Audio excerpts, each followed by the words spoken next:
Ironman has always been about finishing what you started, about being able to do what you set out to do. Maybe not as fast as the person in front of you, but certainly faster than the person who never started.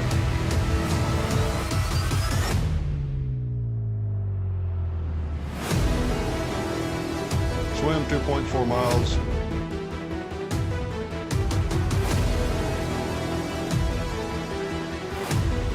Bike 112 miles.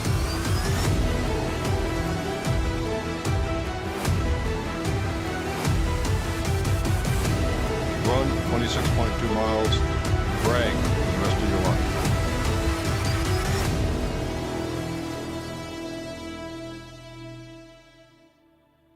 Moi, c'est Kelly, j'ai 29 ans et j'ai commencé le sport à l'âge de 4 ans. Jusqu'à mes 19 ans, j'ai pratiqué de la natation dans plusieurs années à haut niveau, donc ça a clairement fait partie intégrante de ma vie pendant toutes ces années. Comment la natation est rentrée dans ma vie? Je pense que le déclencheur, ça a été ce fameux été 2000 où je suis partie en fait pour la première fois en vacances avec mon papa en Espagne et j'ai passé clairement, je pense, 90% de mon été dans l'eau, que ce soit dans la mer, dans la piscine. J'avais toujours la tête sous l'eau, je lui disais regarde papa, j'ouvre les yeux, alors j'étais en pleine mer, ça devait me brûler les pupilles. Donc clairement, il devait être sur le qui-vive en permanence, faire gaffe à moi. Et je pense qu'il s'est dit que ça pourrait être utile de m'apprendre à nager. Et en rentrant de ses vacances, en septembre 2000, c'est la diffusion des JO de Sydney. Et donc on regarde avec mon père et là je lui dis c'est ça que je veux faire. Donc il m'a inscrit directement, ça l'a arrangé. Et ensuite, j'ai pas arrêté pendant 15 ans, jusqu'à mes 19 ans, ce sport. De mes 6 ans à mes 14 ans, je nage une fois par jour, 6 jours sur 7. Donc c'est déjà quelque chose qui me prend énormément de temps au quotidien. En 2010, j'arrive un petit peu à mon prime en termes de niveau. Je fais la première performance française de mon âge au 800 mètres nage libre cette année-là. Et en 9,27 en grand bassin. Et à partir de mes 15 ans, en fait, je pars en sport-études à Caen pour mon lycée. Et là, je passe en fait à 20 heures de sport par semaine. Donc je tiens le rythme durant le lycée, seconde, première, terminale, parce qu'il faut aussi assurer les notes, le bac, tout ça. J'ai jamais été une élève excellente, j'ai toujours été une bonne élève, moyenne, qui se débrouille toujours pour avoir les bonnes notes sans fournir non plus une tonne de travail, on va dire. En termes de résultats de natation, l'évolution est plus aussi exponentielle qu'avant, même si je garde encore de très bons chronos. Je fais un 400 mètres en 4,30, un 800 en 9,16, un 1500 en 17,53, donc ça nous fait une 10 de moyenne, donc pas mal. Et j'ai à l'heure actuelle toujours les records de Normandie sur ces distances-là.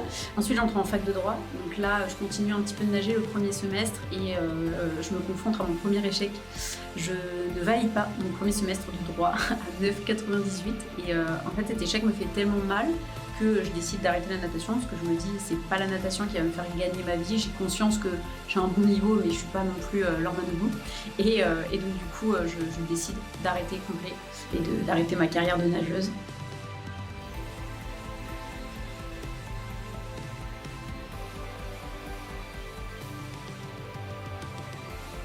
Puis arrive août 2025, l'été que j'appelle de façon assez dramatique l'été où tout a basculé et qui a failli me coûter la vie. Le 11 août 2025, en fait, je rentre de mon travail d'été, il pleut à verse et ma voiture fait un aquaplaning. Et là, donc, je perds le contrôle complètement de la voiture et je me retrouve face à un gros SUV. Et là, je donne un énorme coup de volant pour juste l'éviter, sauf que le coup de volant est fait de manière totalement instinctive et je me dirige tout droit en fait contre un mur. En fait, à ce moment-là, je capte qu'en fait, c'est sûrement la fin.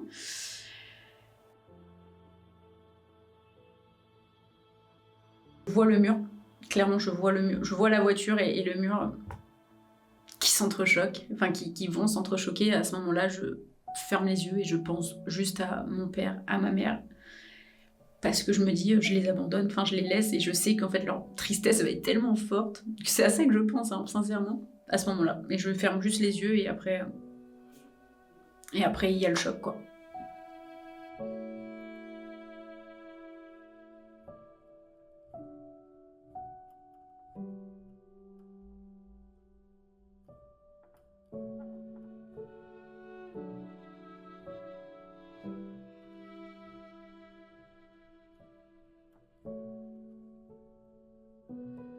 Et là, en fait, je me retrouve coincée dans ma voiture, clairement. Je réouvre les yeux, mon siège a complètement déraillé. Je suis complètement projetée, en fait, sur mon pare-brise qui est en 1000 morceaux, qui est toujours là, qui est compact, mais qui est brisé, en fait, et j'ai la tête complètement écrasée contre ce pare-brise. Et je sens qu'en fait, tout est écrasé. J'ai la jambe qui est complètement retournée, j'ai les pédales qui sont dans mon tibia. J'ai le poignet qui me fait mal. Enfin, vraiment, je sens que le genou, la cheville sont à l'opposé l'un de l'autre. Et que j'ai l'impression que tout est en train de se broyer en fait dans mes jambes. Les pompiers ont mis 2 heures à me désincarcérer de la voiture. Et clairement, ils pensaient qu'on allait m'amputer au niveau de la jambe. Et comme ils ont dit à ma mère, vous avez de la chance qu'elle soit musclée, qu'elle soit solide, parce qu'une personne plus frêle, il serait passé quoi. Donc là, la chirurgienne m'annonce que double fracture des cervicales C2, C3 et que clairement je vais pas pouvoir reprendre ma vie telle qu'elle et que pour l'instant c'est soit l'opération, soit le corset cervical. Et puis ensuite je vais devoir le porter pendant 3 mois et si ça se consolide, porter ensuite une minerve, etc. Par contre si ça ne se consolide pas, là on passera à l'opération et c'est des opérations qui sont très lourdes et qui sont pas recommandées. Donc je fonds en larmes dans son bureau clairement parce que je fais du sport depuis que j'ai 4 ans et je sais pas vivre autrement en fait, j'ai toujours fait du sport, j'ai pas un rapport à mon corps qui est cool en fait, j'ai beaucoup de complexes comme je pense beaucoup d'ados, beaucoup de jeunes filles, de jeunes femmes, même encore à l'heure actuelle j'ai des complexes évidemment, mais ce que je veux dire c'est qu'à ce moment-là je pense vraiment sport, arrêt du sport, prise de poids quoi. Et c'est triste mais je crois que c'est ça qui me rend le plus triste à ce moment-là quoi. Au revoir hein. Ouais. Mais c'est vrai que la place que j'ai pris. Par contre, il est devenu marron notre machin. Pourquoi il est devenu caca là? Un défilé. Défilé pour Dior.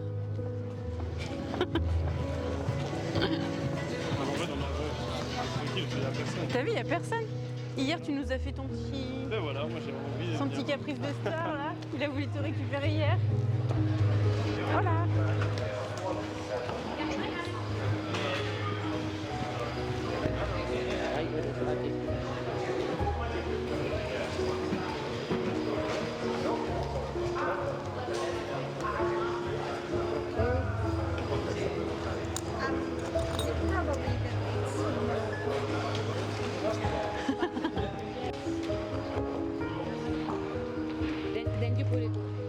Donc clairement, je pense que c'est une des périodes de ma vie qui a été la plus difficile, mais qui m'a appris aussi beaucoup de choses. Et je pense que c'est sans elle, je n'en serais pas là aujourd'hui. J'en suis convaincue que cette période, elle m'a radicalement changée. Et c'est pour ça que je dis souvent que c'est l'été ma vie a basculé, parce que elle a été très douloureuse cette période-là. Mais surtout, en fait, elle m'a appris à apprécier quand tout va bien. Parce que c'est vrai que quand tout se passe bien, on se rend pas compte que c'est trop cool en vrai. On veut toujours plus, il manque toujours quelque chose. Alors que déjà, rien que le fait d'être en bonne santé, de pouvoir bouger, de pouvoir faire des activités, on a trop de chance. Et des fois, on a la flemme. Vraiment, elle m'a appris ça, cette période-là. Et pourtant, suite à cet accident, j'ai jamais trouvé une routine sportive. En fait, elle m'a complètement coupée de mon ancienne vie. C'est comme s'il y avait une fracture, en fait, entre la Kelly sportive de haut niveau et la Kelly post-accident qui était plus capable de faire du sport. Un peu comme si mon corps, ma tête, rejetait toutes ces années aussi de difficultés, de se lever le matin à 6 heures pour aller nager 20 heures par semaine, faire de la muscu, devoir se déchirer aux entraînements. Et en fait, un peu comme si, avec l'accident, mon corps était un peu en mode fous-nous la paix. On a trop souffert, c'est bon, on peut faire une pause et on prendra quand on pourra. Et en fait, ça a duré 7 ans. 7 ans où j'ai du coup pris du poids. Je prenais environ 1 kg par an, donc à un moment je me disais pas ouais, je veux grossir à vue d'œil, mais 1 kg, sur 7 ans ça en fait 7. Je commence à mal me sentir dans ma peau, à perdre totalement confiance en moi, parce que plus une athlète, j'étais une personne qui n'a plus le goût au sport, qui n'a plus le goût à l'effort, qui n'a plus le goût de rien. Donc c'est une période où j'étais un petit peu perdue. J'évacuais, je pense, les week-ends en sortant, en allant en boîte, en buvant beaucoup d'alcool, beaucoup trop d'alcool, à me mettre dans des états pas possibles. Et en fait, j'ai perdu confiance en moi au fur et à mesure parce que j'étais plus du tout une athlète. J'étais clairement devenue une personne qui prend pas soin d'elle, qui mange mal, qui boit beaucoup d'alcool, qui fume même des cigarettes. Enfin, l'opposé de ce que j'étais avant, quoi. Cet accident m'a vraiment aussi permis de comprendre la chance que j'avais. Et pour toutes ces personnes qui n'ont pas eu ma chance, j'ai l'impression que je dois aussi leur faire honneur, profiter de chaque instant que la vie me donne, de chaque opportunité, de la saisir et de me dépasser toutes les fois où je peux le faire, quoi.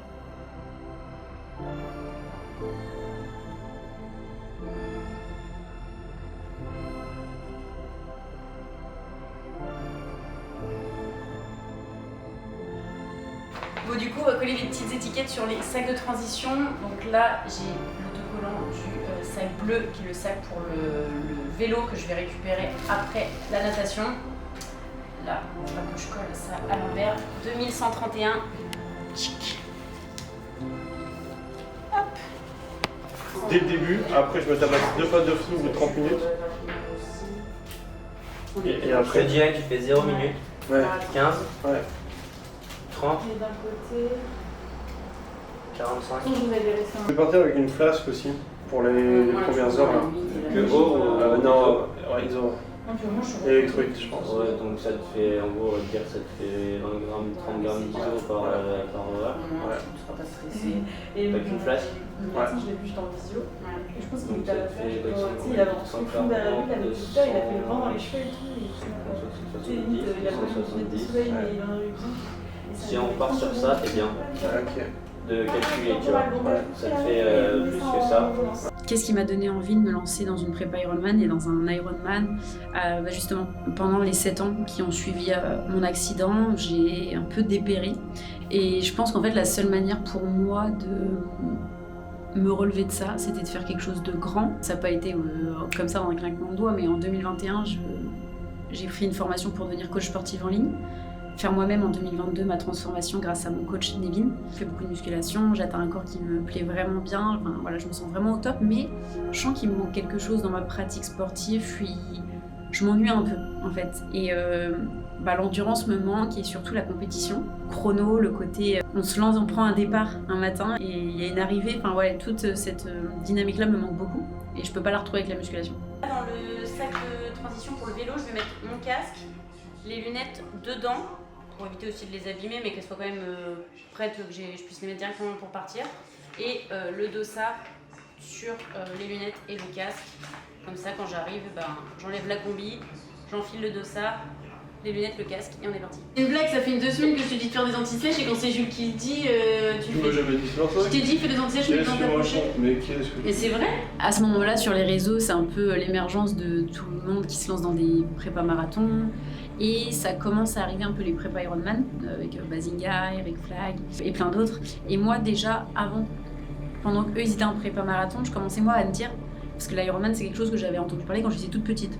Il y a un monsieur qui avait parlé de ça avec mon papa et je lui avais dit oh, c'est quoi un Ironman, il m'avait expliqué, j'étais en mode ah ouais mais je sais pas pourquoi je m'étais mis en tête qu'il y avait que 7 personnes sur Terre qui avaient fait un Ironman alors que pas du tout. Et donc du coup je pensais à ça mais bon ça me paraissait quelque chose de lointain, d'inimaginable, enfin rien que de penser aux distances, surtout dans 2 sports que je ne connaissais pas, la course à pied et le vélo, je me suis dit ma grande, t'as le temps de voir venir. Et en fait, je commence à voir les vidéos et là ça commence à devenir un peu une obsession. Il faut que je me lance dans une prépa Ironman, absolument. Ce qui m'excitait le plus, c'était de retourner à un rythme d'entraînement assez élevé, avec vraiment du volume et quelque chose où t'es fatigué le soir quand tu rentres chez toi, quoi. Et me dire que je vais reprendre un départ, ça m'excitait beaucoup, ouais.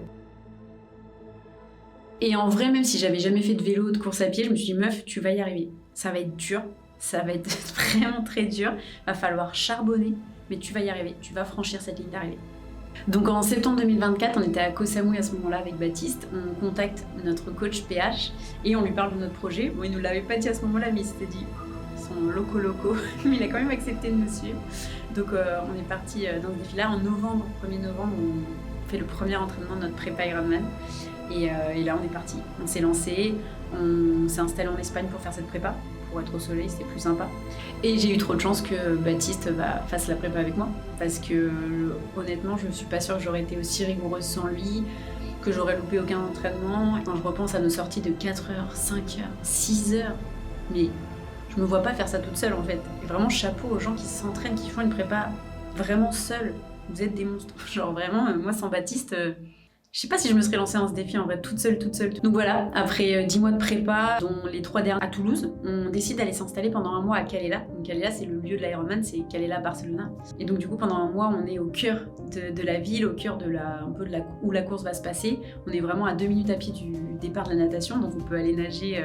On part de chez nous en combi, on va nager, c'est à 200 mètres, c'est incroyable. On en profite du coup pour faire le parcours vélo quasiment pendant un mois. Donc ça, c'était vraiment un gros avantage. Et honnêtement, ce dernier mois, il me donne confiance parce que je m'approche vraiment sur des distances que j'avais pas encore faites. On fait du 6 heures de vélo, donc 160 km. On fait 2h30 de course à pied, 22 km environ. Le lendemain, on fait les 6 heures de vélo le lendemain avec 1h30 de course à pied. Enfin, je fais une journée à 7h30 d'entraînement. Quand j'y repense, c'est une dinguerie. C'est une dinguerie parce que j'aurais jamais pensé ça possible au début de la prépa Ironman où je faisais des runs de 15 minutes et où je me disais mais je suis au bout de ma life quoi. Donc 2 semaines avant la course, on rentre en période d'affûtage. Donc là, c'est un peu la période où tu relâches clairement en termes de volume. Donc limite, tu t'entraînes quasiment plus. Ça fait très bizarre. Le temps est très long et tes journées aussi parce que du coup, tu passes des fois à des journées de 4-5 heures d'entraînement à 30 minutes, 1 heure. Donc le temps est long. Et le pire, ça a vraiment été la dernière semaine. En fait, on n'en pouvait plus, clairement. Parce qu'il y a ce truc pendant toute la prépa où tu te dis, je veux pas que le temps y passe. Parce que je veux avoir le plus de temps pour m'entraîner et acquérir de plus en plus d'expérience. Et il y a ce truc à l'inverse où la dernière semaine, t'es en mode bon là on y va, de toute façon ça va plus rien changer, faites-moi partir.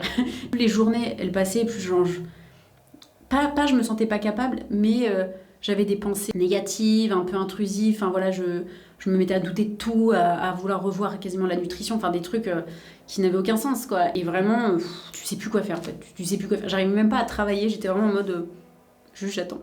Surtout qu'on était sur les lieux de l'Ironman depuis 1 mois, donc nous on a eu le temps en fait de se faire notre petite vie là-bas. Et quand il n'y avait pas de triathlète à ce moment-là, on croisait un peu des cyclistes, mais du coup 1 semaine avant ça commence à arriver. Donc là t'as tout le monde qui arrive, tout le monde qui est en t-shirt Ironman, casquette Ironman pour bien te montrer que t'es là pour l'Ironman. Hein.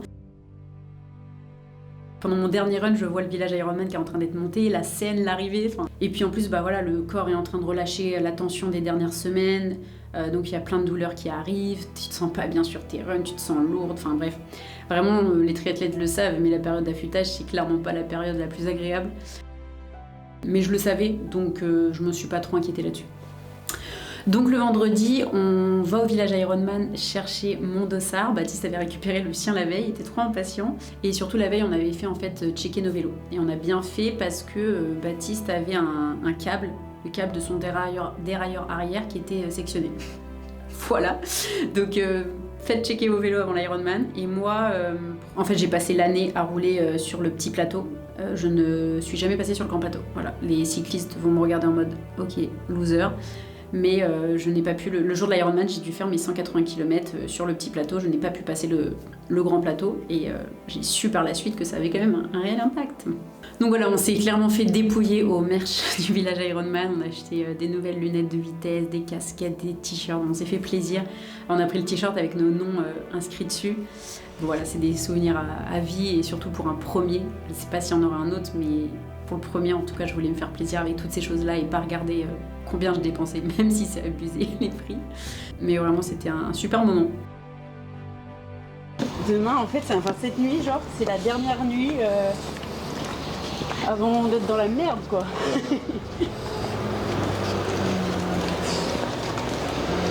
Et en même temps ça peut être notre dernier jour avant de plus jamais ne pas être des Ironman. C'était une phrase très compliquée.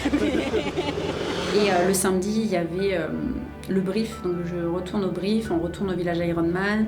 Là, je croise plein de gens qui me suivaient et qui ont suivi ma prépa sur les réseaux. Et d'ailleurs, je tenais à remercier vraiment tout le monde. Ceux qui regardent cette vidéo, ceux qui m'ont suivi sur Instagram pendant toute cette prépa, sur YouTube, qui m'ont envoyé des messages. J'ai reçu des centaines de messages pour avant ma course, après ma course. Donc vraiment merci parce que votre soutien a été une énorme force au moment du marathon, je peux vous le dire. C'est vraiment ce qui m'a permis de serrer les dents et de me dire tu vas aller jusqu'au bout. Parce qu'il y a trop de gens qui sont en train de te suivre sur l'appli. Donc vraiment c'est soutien comme ça, même si j'ai eu le soutien de mes proches qui sont venus me voir. C'était encore une autre forme de soutien et vraiment je tenais à remercier tout le monde parce que c'est juste incroyable, j'ai trop de chance d'avoir autant de monde qui me suit quoi. La petite Kelly qui a quitté son CDI il y a 3 ans et qui a lancé son activité il y a 2 ans, elle n'aurait jamais pensé tout ça. Vraiment un accomplissement pour moi et je suis trop heureuse qu'il y ait autant de monde qui me suive dans cette aventure quoi. Donc on a fait une dernière activation de natation, où c'était vraiment faire quelques centaines de mètres. Ensuite on a été préparer les affaires, préparer les sacs de transition, la nutrition de course, faire les derniers petits ajustements sur le vélo, etc. Après, j'ai rejoint aussi tous mes proches, donc du coup, qui sont venus me voir. Donc, il y a 17 personnes au total qui sont venues, qui se sont déplacées pour venir me voir. Je trouve ça juste incroyable. Je suis tellement reconnaissante en fait d'avoir ma famille, même si mon papa n'a pas pu être là ce jour-là, mais qui me soutient dans tout, peu importe ce que je fais, ils me soutiennent. Des amis qui sont là, quoi qu'il arrive, peu importe où ça se passe, ils répondent présent. Mais je suis tellement reconnaissante, j'ai tellement de chance parce que je sais que c'est pas donné à tout le monde. Et je sais que si je fais autant de choses dans la vie, c'est aussi parce que j'ai cet entourage que je me suis créé. Hein. Mais ouais, d'avoir des aussi belles personnes à mes côtés, c'est vraiment...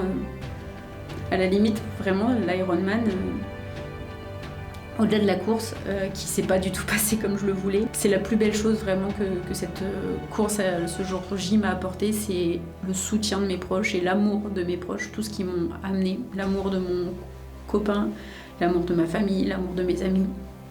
J'ai trop de chance. Je pense qu'avant ce jour-là, je l'avais pas autant conscientisé que ça.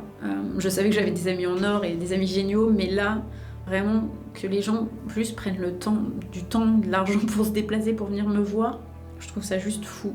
Et vraiment, je le répète, mais j'ai trop de chance et je les remercie encore 10 000 fois parce que sans eux, il n'aurait pas eu la même saveur cet Ironman.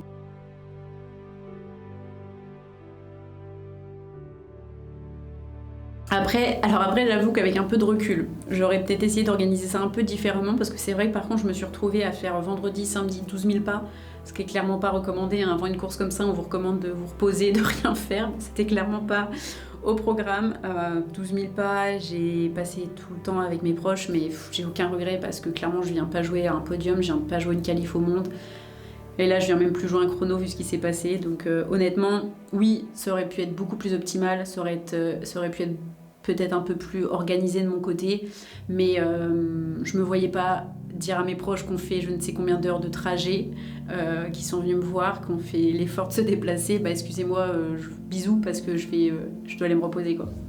Donc même s'ils auraient compris évidemment, mais non, le plus important pour moi c'était de partager ce moment avec eux, de leur partager mes émotions, mes peurs et juste qu'on kiffe là sur cette plage à Calais tous ensemble en rond, mes potes en train de boire une bière et moi avec mon Perrier citron. C'était juste ouf. C'est un moment, il est gravé à vie dans ma mémoire. Toi 600 là, F.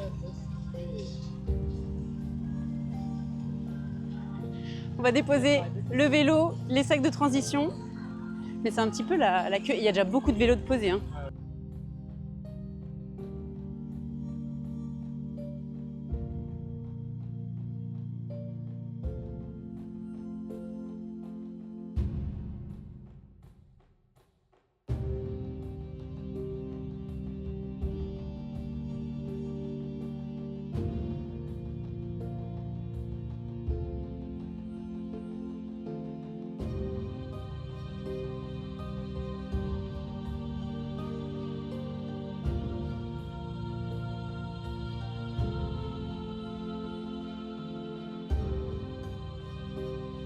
Ensuite, on est rentré et puis voilà, on a fait le repas, on allait se coucher. Bon, une nuit de veille de course, c'est jamais, en tout cas chez moi, c'est pas ouf quoi. Alors, on a très très mal dormi, on tourne en boucle dans le lit avec Baptiste. Baptiste se réveille à 1h30, 2h.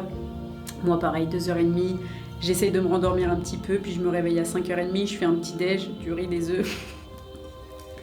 C'est un dimanche random, aujourd'hui on fait un Ironman, on mange des œufs, du riz à 5h30. Voilà. On a bien dormi, environ 2 heures. Alors, faut juste pas. Attends. Faut qu'on se trompe par contre au niveau des dosages.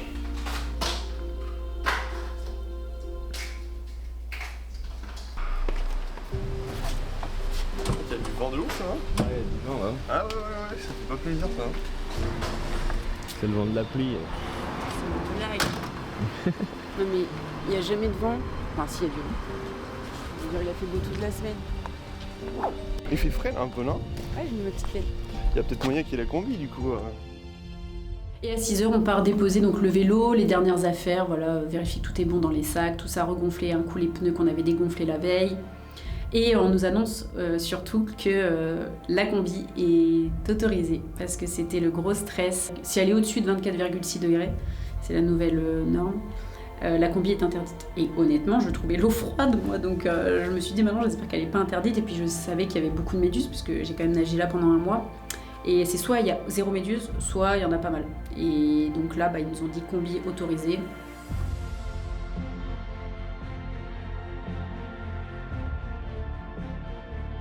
Et c'est vrai que j'ai un petit peu peur de la natte là en fait, quand je vois le vent. Je suis plus si sereine que ça. Faire.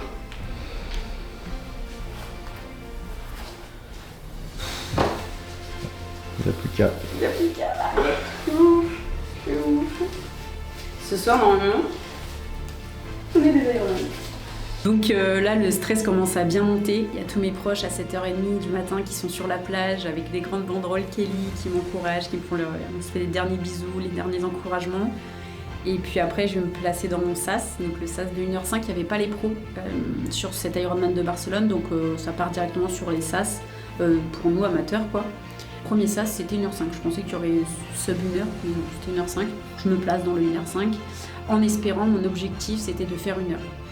Sauf que les conditions du jour J ne sont pas du tout celles que j'espérais, parce qu'en un mois, j'ai quand même vu tous les matins l'eau mer d'huile, donc je m'étais dit, il y a très peu de chances que ce soit agité le jour J.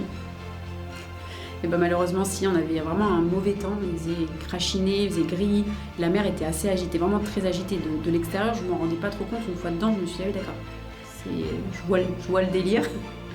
Donc je me place dans mon SAS, et là, je me retrouve toute seule parce que Baptiste est dans le SAS de 1h10. Donc on est séparés, même pas encore comme au Frenchman, on n'a même pas le temps de se faire un bisou parce qu'on est dans nos trucs, donc en fait on se sépare l'un de l'autre. Et puis je rentre dans mon SAS et là je suis toute seule, je tourne les bras pour m'échauffer vite fait, mais honnêtement ça sert à rien. Là je commence à bien stresser là. C'était bien costaud, le stress qui montait là, et puis le fameux discours en fait Ironman qui est très connu pour celui de Barcelone. Donc le mec le fait au micro avec la musique et tout. Voilà. C'était les émotions que j'avais imaginé avoir. Vraiment, c'est pareil. Donc il y a un mec à côté de moi qui me prend dans ses bras pour qu'on forme en fait tous une ligne comme ça. Donc là, au moment où il me prend dans ses bras, je fonds en larmes. Je fonds en larmes. Quelqu'un de très émotive et ce genre de moments assez intenses, assez épiques, ça me saisit directement. Et en fait là, il y a toutes les émotions d'un an qui s'entrechoquent dans mon cœur, dans ma tête, dans ma gorge. Et je ressens. Et vraiment, je me dis, c'est le moment que t'attends depuis des mois, voire des années. Tu t'es préparé un an, t'as emmené ton mec là-dedans, tout le monde t'a suivi. Et tu t'es donné, quoi. Je veux dire, tu t'es donné, tu t'es entraîné, t'es prête pour ce jour-là. Mais là, tu vas partir pour 12, 13 heures, 14 heures d'effort, on ne sait pas. Et tu pars dans l'inconnu plus total. Mais ça va le faire, mais t'as peur. Et en fait, je sais qu'à partir du moment où je vais passer l'arche, c'est fini. C'est la journée, elle démarre, la montre, le tracker il est activé, les gens te suivent sur l'appli, tes proches te suivent dans la vraie vie. Et on tape tous dans nos mains, vraiment c'est ultra puissant. Et je pense à Baptiste qui vit ça de son côté, on n'est pas tous les deux dans le SAS, mais je me dis, il vit le même moment que moi, plus loin. Et je repense à toutes ces heures d'entraînement qu'on a fait, on a tout fait ensemble. Et ce jour-là, on va pas faire la course ensemble. Et là, au moment de passer l'arche, je vois la banderole, en fait, il y a une banderole Ironman que tout le monde signe. Et il y a 2 jours, quand on est allé chercher nos dossards, j'avais mis un petit mot Kelly et Baptiste, Ironman 2025. Et je vois le mot quand je passe. Donc je le touche une dernière fois.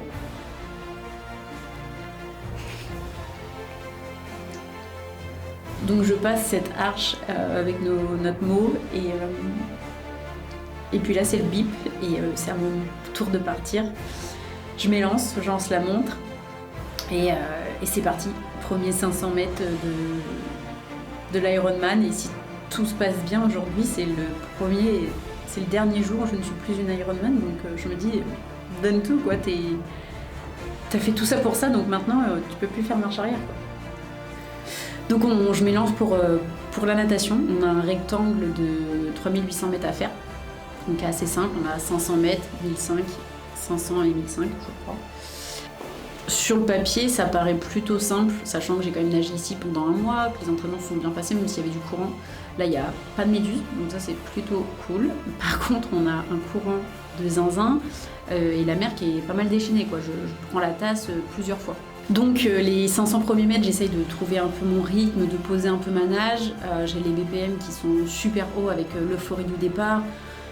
Le stress aussi, parce que je me rends compte qu'il y a un gros niveau en natation, dans le sens où au Frenchman, je faisais que doubler, donc c'était assez motivant, dans le sens où je me disais oh, c'est cool, je nage bien. Là, vu qu'il n'y avait pas forcément beaucoup de gens que je doublais, j'avais l'impression que c'était moi qui étais lente. Donc, je nage avec un gars que je reconnais à sa combi régulièrement, je vois qu'il s'éloigne, il se rapproche, donc je me dis ok, on nage à la même allure, donc il me sert un peu de repère et puis ça me permet voilà, de m'occuper un peu. Puis arrive aux 2000 mètres, donc je prends la bouée assez serrée et en fait, mine de rien, dans le groupe où j'étais, on se nageait les uns sur les autres. Alors qu'on a vraiment une tonne d'espace, on aurait pu prendre l'espace pour nager, mais non, on était vraiment très très regroupés, très très concentrés.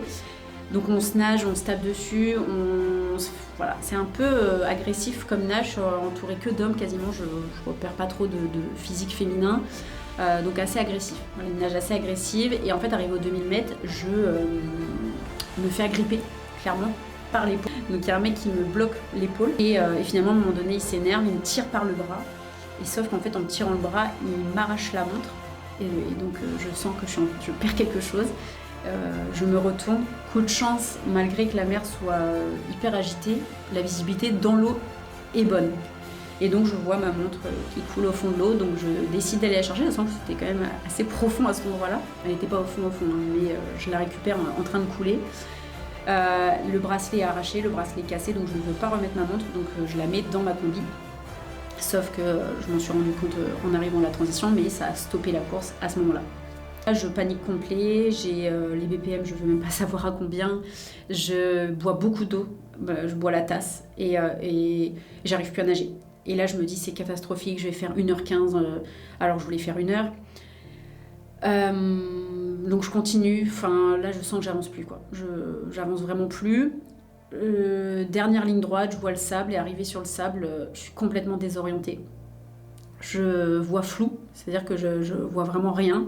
Je vois flou, il me faut bien quelques secondes avant de comprendre en fait ce que je suis arrivée et que ok là il va falloir actionner, partir sur du vélo quoi.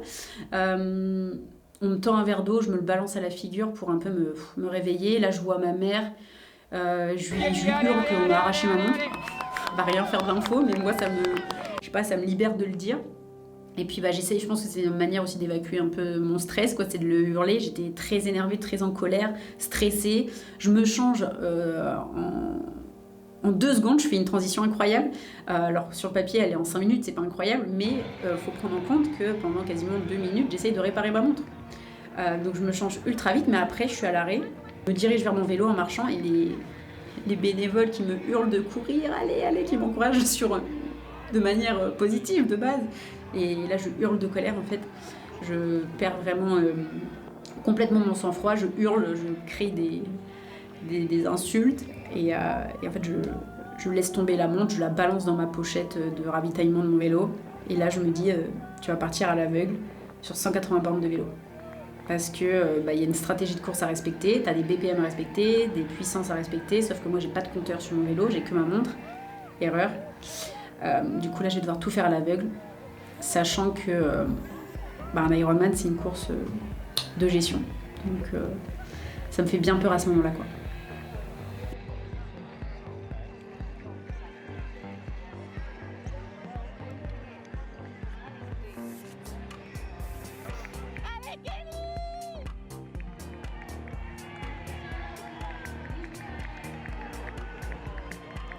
Donc je m'élance sur le vélo, je croise tous mes proches, je leur décroche pas un sourire, je suis complètement fermée. On voit les photos sur mon visage sur les photos, c'est horrible, mais je m'en veux énormément en fait de ce passage-là parce que ils sont pas venus là pour me voir tirer la gueule quoi, donc je m'en suis voulu tout le vélo après. Et en fait sur le moment je suis pas capable de penser autrement. Et puis je croise mon coach à un rond-point et je lui dis on va arracher ma montre et là il me hurle mouline. En gros Ah, tu vas pas pouvoir te suivre la stratégie que je t'ai mis, donc mouline, c'est le plus important pour garder des jambes pour le marathon, quoi. Et ce qui est vraiment important de comprendre, ceux qui font du triathlon comprendront le petit problème de ne pas avoir sa montre, mais en gros, toute l'année, je me suis entraînée en suivant des datas, en suivant des BPM, en suivant des watts sur mon vélo, en suivant des fréquences cardiaques en course à pied, etc., une allure. Et là, le fait de ne pas avoir cette montre, je suis vraiment complètement à l'aveugle. Alors vous allez me dire, oui, mais c'est possible quand même de... Justement, il faut faire avec ses ressentis, s'écouter. Mais là, on parle vraiment d'une course qui dépend totalement de ta gestion. C'est vraiment ça qui me faisait peur. Sachant que là, je pars avec un énorme pic de stress. J'ai les BPM qui explosent parce que de temps en temps, je check. J'essaye de choper la montre dans la pochette où j'ai mis tous mes ravitaux. Mais sachant qu'elle est blindée de ravitaux, c'est pas pratique. Je check, je suis à 170 BPM. Donc à la base des 135 que je devais avoir, donc je les explose littéralement. Dès les premiers kilomètres du vélo, j'ai mal au ventre et j'ai envie d'aller aux toilettes, donc là je comprends que ça va être très compliqué parce que j'ai pas encore commencé à manger, donc ça peut pas venir d'un souci digestif lié à un problème de nutrition, mais je pense en fait que valait beaucoup d'eau de mer. J'ai eu un gros pic de stress quand on m'a arraché ma montre, et aussi ma trifonction en fait retient l'eau et la sueur au niveau de mon bas du ventre. Ça fait un peu comme des effets de coups de froid, même si là à ce moment-là de la course je pense pas que ça soit ça, donc je sors à peine de l'eau, mais cumuler toutes ces choses-là, ça m'a forcément en fait détruit le système digestif et ça va être très compliqué tout le long de la course, quoi. Les 45 premiers kilomètres, clairement, j'essaye de me calmer, de redescendre les BPM et de me dire que je suis là aussi pour prendre du plaisir, et je m'en vais terriblement d'être passée devant ma famille et mes amis en tirant la tronche et même pas leur décrochant un sourire ou un petit geste de la main. Donc là, j'ai qu'une envie, c'est de repasser devant eux à la fin de la première boucle pour leur faire coucou et leur montrer que tout va bien, même si c'est pas du tout le cas. Au 45e kilomètre, ils ont mis des toilettes, donc là je m'arrête direct, je réfléchis pas, je me dis pas ouais le chrono ou quoi, non. Je m'arrête parce qu'en fait je ne peux même plus me mettre sur les prolongateurs, j'ai trop mal et j'ai le ventre qui est énormément gonflé. Et vraiment c'est très douloureux et inconfortable, donc je m'arrête, je prends le temps, je repars, et là ça m'a vraiment fait du bien. Je vous passe les détails, mais voilà, pour vous dire que ça a été vraiment très très long tout le long de la course, parce que ça a été dans l'inconfort le plus total. Et donc du coup ça m'a libéré, on va dire une 30-40 minutes, j'ai pu me remettre sur les prolongateurs, prendre enfin un peu de plaisir à rouler aussi.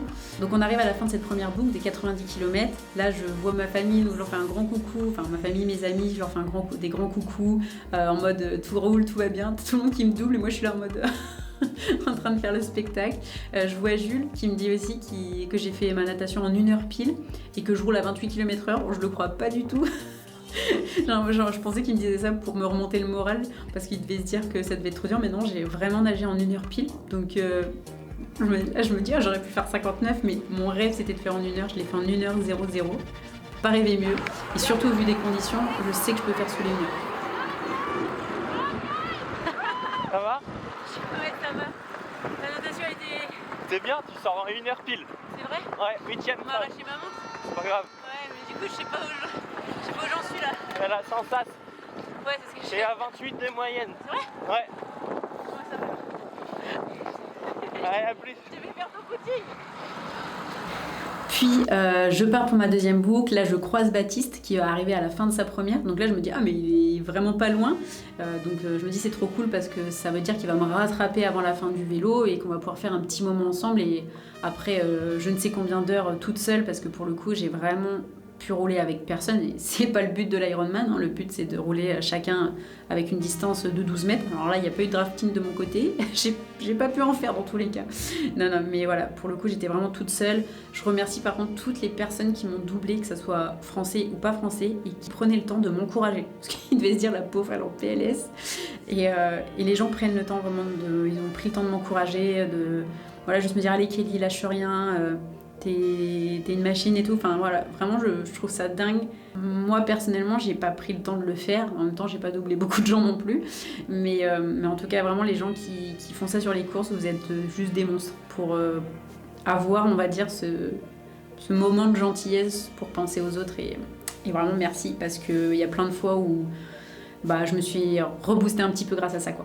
Donc je recroise Baptiste une deuxième fois, une troisième fois, et là il est plus qu'à quelques minutes de moi, sauf que je sais pertinemment que je vais devoir m'arrêter au spot des toilettes et que je vais le louper. Au vu de la distance à laquelle on est, il est trop proche de moi et je sais que je vais mettre un certain temps aux toilettes. Donc je suis en mode je vais le louper, donc ça me casse le moral une énième fois. Arrive aux toilettes, donc je m'arrête, je prends le temps que je peux prendre parce qu'honnêtement là je suis plus dans une dynamique d'aller gratter des secondes, je suis vraiment dans une dynamique de juste d'aller mieux en fait, de vraiment plus avoir mal, de plus me sentir mal. Et je reprends mon vélo et au bout de 10 secondes j'entends bah alors qu'est-ce qu'elle fait là celle-ci? Et là c'est Baptiste. Et je fonds en larmes, mais de soulagement, de bonheur vraiment à ce moment-là, mais je pleure mais en même temps je souris parce que je suis trop heureuse en fait qu'il soit là. Ça me remonte tellement le moral, ça me relance vraiment.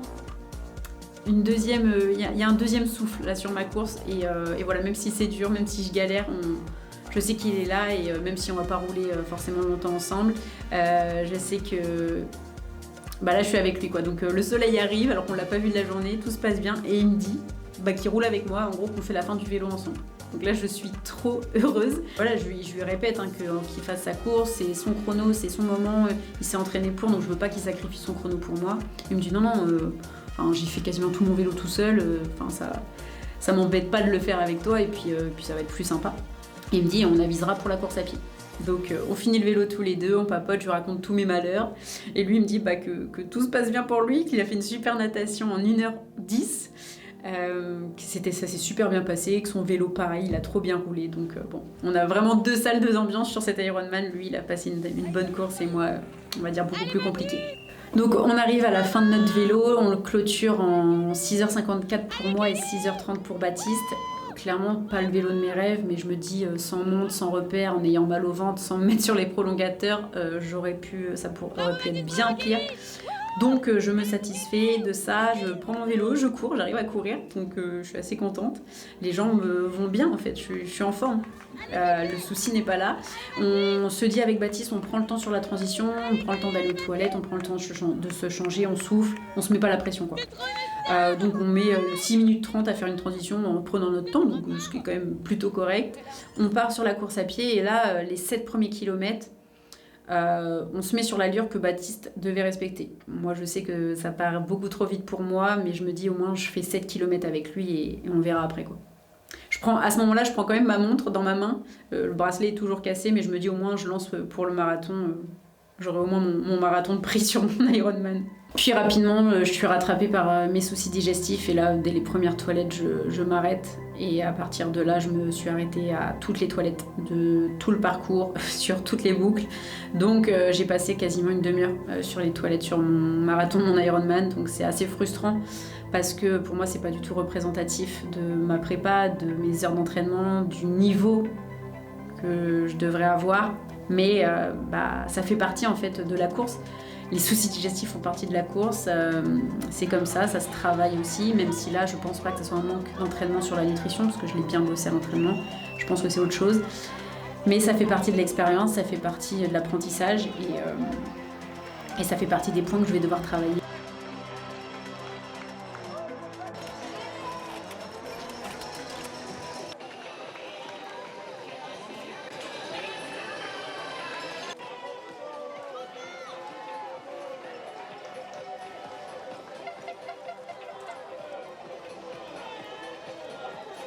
Donc vraiment la première boucle a été je pense la pire. J'ai le ventre énormément gonflé, mes jambes elles vont bien. En fait je sens que mes jambes peuvent courir et c'est ça qui est le plus frustrant, c'est de se dire que niveau cardiaque tout va bien, niveau fatigue tout va bien, niveau jambes tout roule.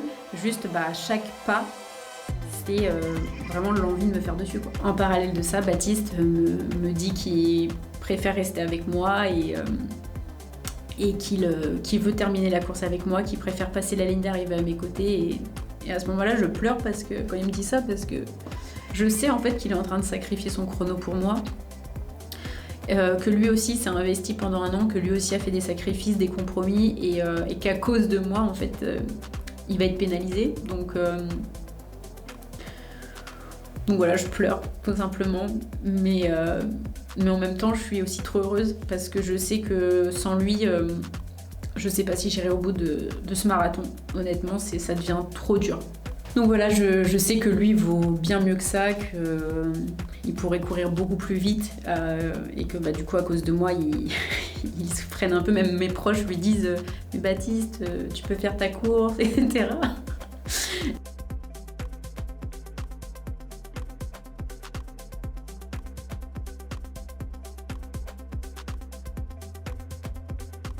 Donc on arrive pour notre deuxième boucle, donc à chaque fois que tu passes en fait à la fin de ta boucle, tu passes devant l'arche d'arrivée, mais toi tu fais demi-tour en fait, tu passes pas l'arche et tu vois les gens « You are an Ironman », mais toi t'es là, il me reste 2 boucles.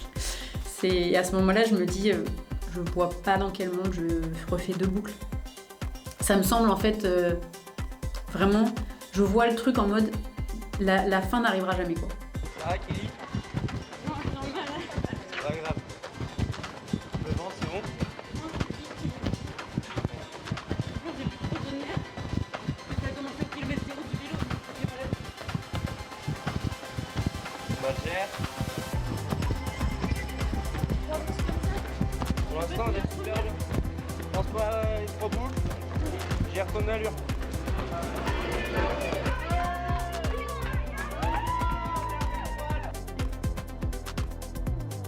Et là, on entame cette deuxième boucle et je vois un homme au sol, inconscient, des urgences, une couverture de survie. Et là, ça me fait vraiment peur parce que je me dis, qu'est-ce qui me tique moi dans quelques kilomètres, ça va pas être moi dans cet état-là. Moi, après 22 km, je sais pas ce qui se passe. Ma plus longue distance, c'était 22 km. Donc, je ne sais pas du tout comment mon corps va réagir, si je vais tenir. Parce que je me dis, mais imagine, tu t'évanouis. Tu fais quoi ? Donc à prendre en compte en plus qu'à ce moment-là, moi je ne m'alimente plus. Je tourne que aux ISO que je prends sur tous les ravitaux. Parce qu'il y a vraiment... Alors c'est même pas qu'il n'y a plus rien qui passe, c'est qu'à partir du moment où je prends quelque chose, c'est fini. C'est fini. En fait, les soucis digestifs s'empirent. Je pensais pas que c'était possible, mais vraiment ça s'empire. Et là, en fait, c'est mon corps complet qui lâche. Et en fait, il n'y a même plus de toilettes. À ce moment-là, il n'y a même pas de toilettes autour de... Et le moment que je n'avais même pas envisagé, c'est-à-dire que c'était un moment où même pas en fait dans ma tête ça aurait pu arriver. J'ai toujours dit que c'était hors de question que je me fasse pipi dessus ou dessus pendant une course, quoi. Enfin, vraiment, c'est pour moi quelque chose... Non, ça n'arrive pas. Mais là, en fait... Mon corps m'a pas laissé le choix. Je veux dire, c'est pas oui, non, c'est comme ça en fait. Si tu continues d'avancer, il se passe ça. Donc je me fais littéralement dessus. Alors je sais que ça va faire bizarre de parler de ça dans une vidéo comme ça, mais je trouve que c'est important en fait de parler de la réalité aussi du sport, sport d'endurance, ultra-endurance, et ça arrive en fait. Ça arrive et si vous pensez que le plus dur c'est de courir et de courir longtemps, vous vous trompez vraiment. Le plus dur c'est de continuer de courir quand ton corps est complètement en train de dysfonctionner en fait. Il y a tout ton corps, ton être qui est en train de te dire il faut que tu t'arrêtes et ta tête elle te dit non, il faut que tu continues d'avancer. Je fonds en larmes parce que c'est un moment qui est humiliant, clairement en termes de dignité, surtout que je cours avec la personne que j'aime. C'est vraiment un moment où je suis ultra vulnérable quoi. Et j'avais tellement pas en fait imaginé mon Ironman comme ça, j'avais tellement pas imaginé que la course que je prépare depuis 1 an, elle allait se dérouler comme ça.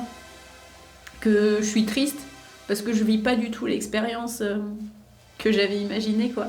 Mais souvent on voit sur les réseaux le côté très cinématique, les lignes d'arrivée, les beaux plans et comme là je suis en train aussi de montrer avec cette vidéo, avec des musiques épiques et on a l'impression que c'est trop sexy tout ça. Et en fait t'as les coulisses où non il se passe des choses comme ça et c'est la réalité. Alors je suis pas en train de faire une généralité en mode tout le monde a des problèmes digestifs et ça m'a rappelé aussi que tout ce qu'on voit sur les réseaux ça reste des réseaux et c'est pas la réalité quoi. Donc voilà, au cours de la course je fonds bien en larmes 2-3 fois à cause de ça. Je m'excuse 1000 fois auprès de Baptiste parce que je me sens trop mal de lui faire vivre ça, de lui faire subir ça et de le ralentir en plus de ça. Donc vraiment je m'en veux. Lui me répète qu'il s'en fiche et que c'est pas grave et que ce qui l'importe c'est juste qu'on termine. Il en a marre là, il veut que ça se termine par contre. Et arrivé au 20e kilomètre, un peu un sursaut de la mort, j'arrive dans le centre-ville de Calais et là il y a mes proches, il y a tout le monde m'encourage et là mon corps fait abstraction de tout. Tout va bien. Il ne se passe plus rien, je n'ai plus mal au ventre, je me redresse et là je cours. On passe de 8 minutes au kilo à 6-10 d'allure. Donc là je me dis, ah ouais ok, il y a vraiment en fait qu'un problème digestif parce que j'ai la patate pour courir en fait. Donc dès que ça allait mieux, en fait je me remets à courir. On tient et je me dis, mais c'est bon, ok, t'as fait 20 km éclatés, t'as subi, c'est bon. Le deuxième semi, tu vas dead ça. Pas du tout. Pas du tout. Je suis rattrapée très rapidement. Ça a tenu 3 km comme ça. 23e kilomètre, boum. Ça revient x10. Donc, trop triste parce que je m'étais vraiment dit que le deuxième semi allait être un peu plus agréable à vivre.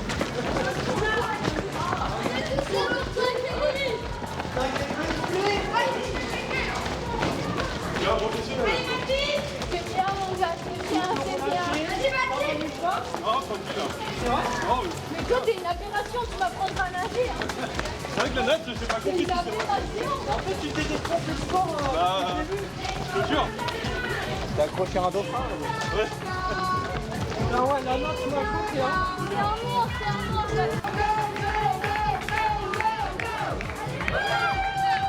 C'est reparti, Allez, c'est bien. Allez.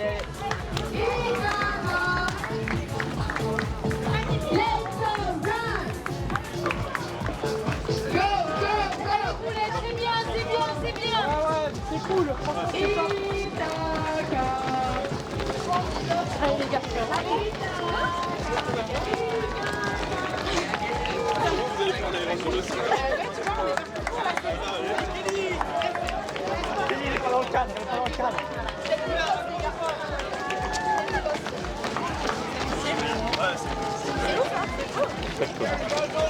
Et on a vu la compétition, non? Ah bah ouais. Bah ouais, quand même. Allez, les gars, vous mettez tout. C'est pas mal.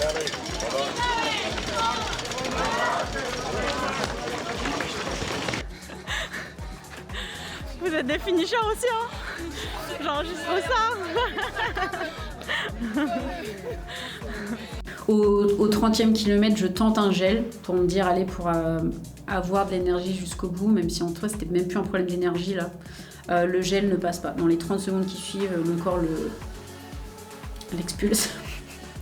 Donc, à partir de là, j'ai pas cherché. Hein, j'ai continué que aux ISO du ravitaillement, quoi. Puis arrive la dernière boucle. Donc là, je dis à tous mes proches, quand on les croise, allez prendre votre place à l'arrivée parce que je savais que c'était blindé et qu'il fallait au moins 1 heure avant aller prendre une place. Donc on fait un peu cette dernière boucle tous les deux, tout seuls. Il n'y a quasiment plus personne dans les rues, il n'y a plus trop de musique.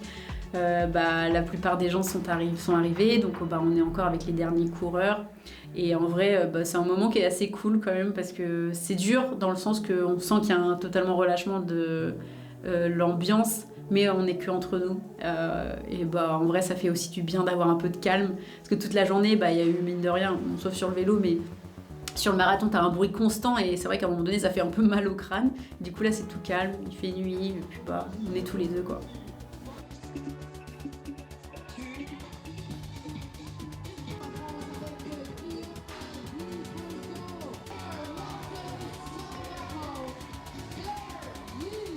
Donc on croise même des finishers avec leur vélo qui repartent chez eux et qui nous encouragent. Et en vrai, je trouve ça trop beau, trop mignon. Même si ça te fout un coup au moral parce que tu te dis, il a fini depuis combien de temps lui? Mais ça te pousse à... Tu les vois avec leur médaille, le t-shirt et là, t'as juste qu'une envie, c'est arriver, quoi. Arriver et toi aussi, profiter de tout ça. Donc voilà, on met un pas devant l'autre.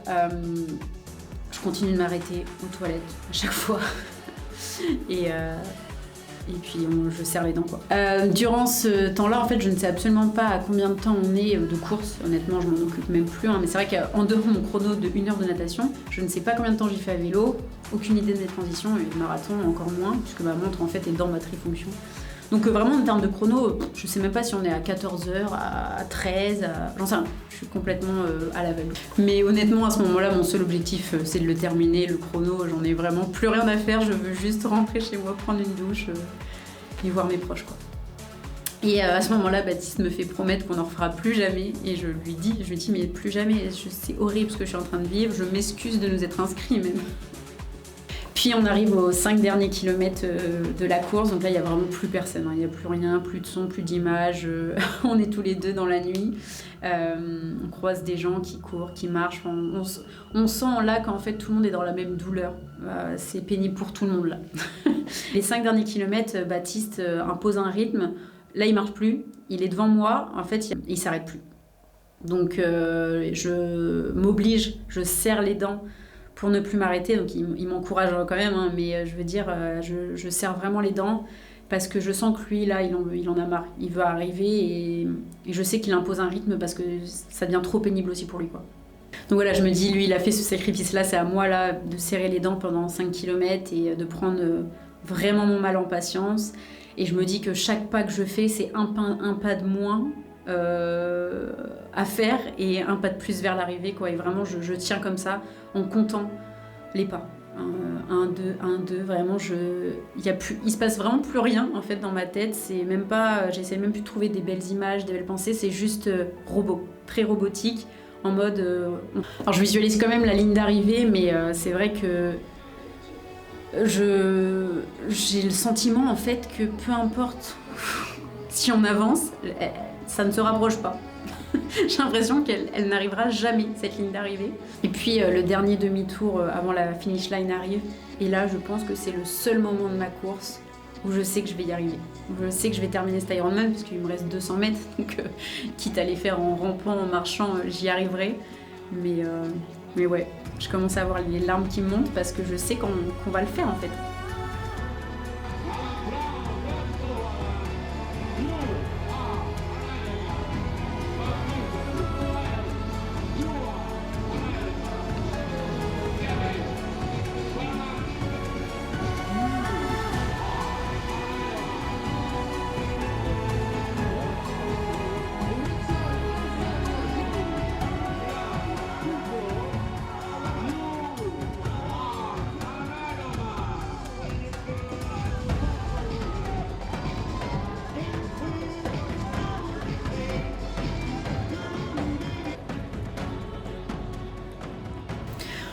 On arrive pour sonner la cloche qui est complètement destroy, j'arrive même pas à la sonner, enfin je le fais 2 fois pour être sûre que je l'ai bien sonnée.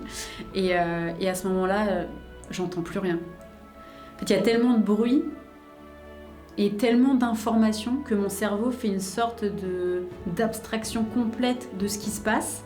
Je vois que moi, Baptiste et l'arche. Et le tapis rouge et le mec devant nous.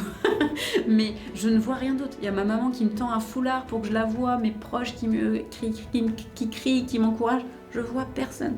Et je suis vraiment dans le moment. Mais juste, je pense que le cerveau est un peu en train d'halluciner aussi. Il y a beaucoup de fatigue. Et juste, on se prend la main avec Baptiste, on lève les bras et on profite de ce tapis rouge, quoi. On profite de cette arrivée. Et c'est, je pense, un des moments les plus waouh de ma vie, quoi. Et puis voilà, on passe sous l'arche et là, je sais même plus si j'entends le speaker dire Kelly, you are an Iron Man. Je me rappelle même plus. Je sais juste que c'est terminé en fait, qu'on est parti ce matin à 8h sous le crachin, sous la pluie et qu'il est 21h30 et qu'on a fait 13h30 d'efforts en continu. Sans s'arrêter, enfin, si on s'arrêtait aux toilettes du coup, mais j'ai fait un truc surhumain, quoi. J'ai pas fait le chrono que je voulais, j'ai pas fait la course que je voulais, j'ai pas du tout vécu l'expérience que je pensais vivre, mais c'est mon expérience, c'est mon Ironman et il est unique en soi et je pense que la difficulté que j'ai vécue, la course que j'ai vécue, elle me renforce en fait pour la suite et même si j'ai dit à Baptiste pendant le marathon que j'en ferai plus jamais, qu'on n'en ferait plus jamais, le lendemain je pensais déjà au prochain, quoi. Donc ouais, c'est vraiment une sacrée expérience, quoi. C'est vraiment un truc qui vous marque. En fait, quand je me suis lancée dans ce défi, je le faisais plus pour le côté stylé, dépassement de soi. Je fais un truc qui me remet un peu dans le côté je m'entraîne beaucoup et j'avais besoin un petit peu de me prouver finalement que j'étais capable de ça. Mais en fait, ce que j'ai récolté au final, c'est 3 fois plus que ça. C'est déjà vraiment, comme je disais, conscientiser l'amour de mes proches que j'ai la chance d'avoir. Je me rendais pas compte en fait à quel point j'étais chanceuse à ce point d'avoir autant d'amour de ma famille, de mes amis et de mon chéri. La chance que j'ai de l'avoir, qui déjà a accepté de faire une prépa avec moi et qui m'a attendu pour faire la course, quoi. C'est vraiment ça en fait que m'a apporté cet Ironman. C'est le chrono en fait. Alors j'ai eu du mal à l'accepter. Les premières semaines, le post-course a été compliqué à accepter parce que j'étais très frustrée je sentais un peu de l'injustice avec la montre qu'on m'arrache, des soucis digestifs que j'ai jamais à l'entraînement, pourquoi je les ai à la course.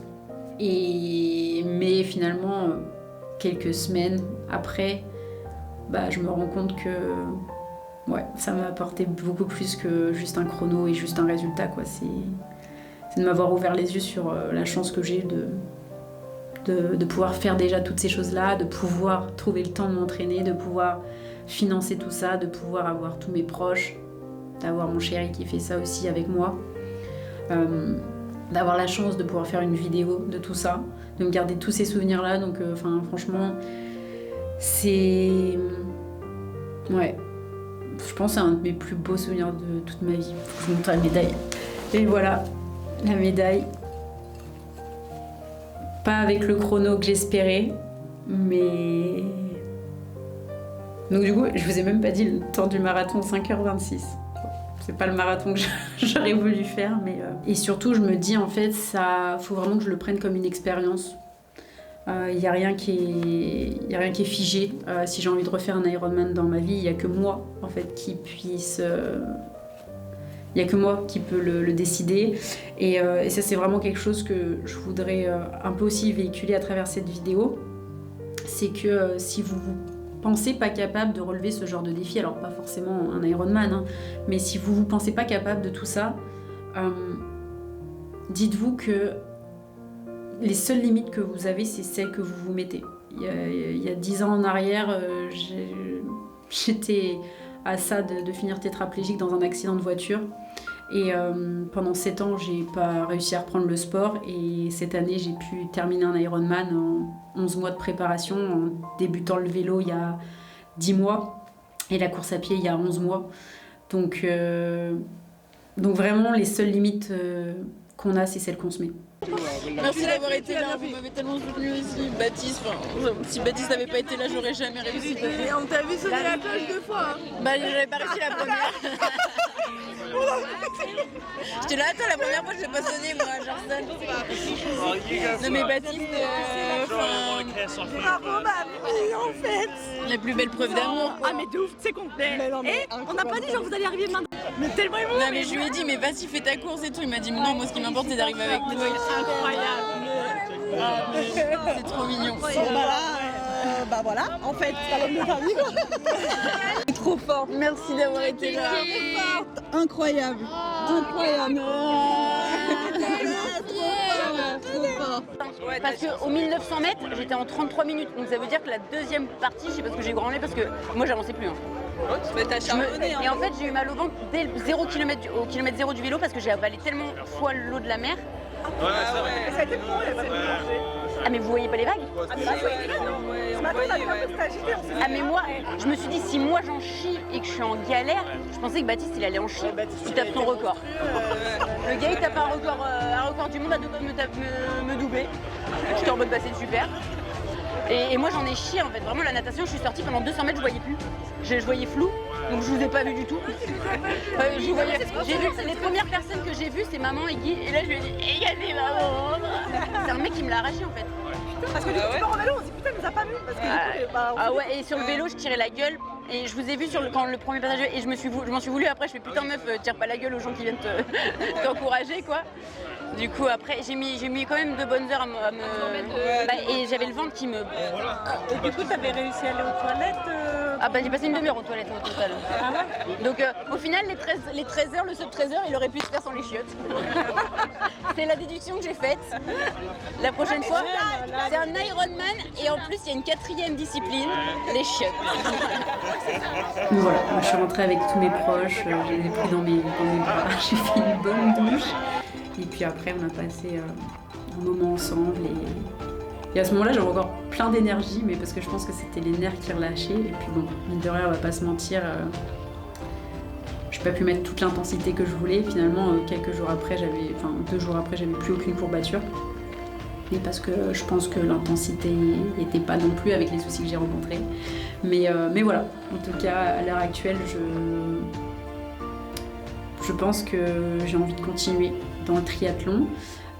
Mais de continuer en me faisant plaisir sur des événements que j'ai envie de préparer et pas forcément jouer, je joue pas une carrière dans le triathlon, clairement pas. Donc non, voilà. Peut-être pour 2026 un objectif de progresser sur le vélo et la course à pied, de régler les problèmes digestifs, de me retester sur du 70.3, du half, du marathon, pourquoi pas. Et puis peut-être garder un full pour 2027 quand j'aurai acquis un peu plus d'expérience et surtout de pouvoir en vivre un avec du plaisir, quoi. Même si celui-ci, j'en garde un magnifique souvenir, hein. Il a été fait dans la douleur. Donc j'aimerais vraiment que le prochain soit plus agréable à vivre. Je remercie encore vraiment tous mes proches de s'être déplacés. Je remercie également Jules pour toutes ces images, toutes ces beaux moments immortalisés. Je tiens également à remercier notre coach PH qui a accepté de nous accompagner dans cette aventure de dingue parce que c'était un pari risqué. On partait de zéro en course à pied, en vélo et même en natation pour Baptiste, donc c'était clairement pas gagné qu'on arrive jusqu'au bout.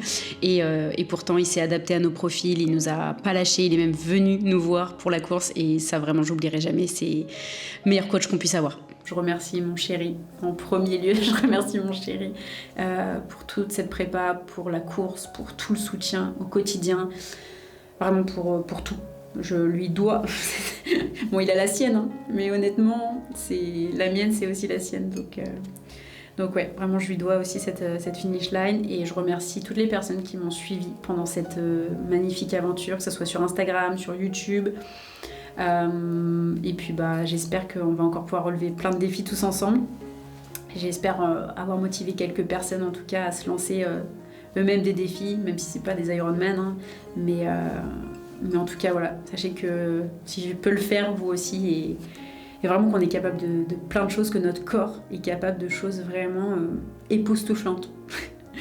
Passer 13h30 à faire un effort, je trouve ça juste dingue. Donc vraiment lancez-vous et croyez en vous.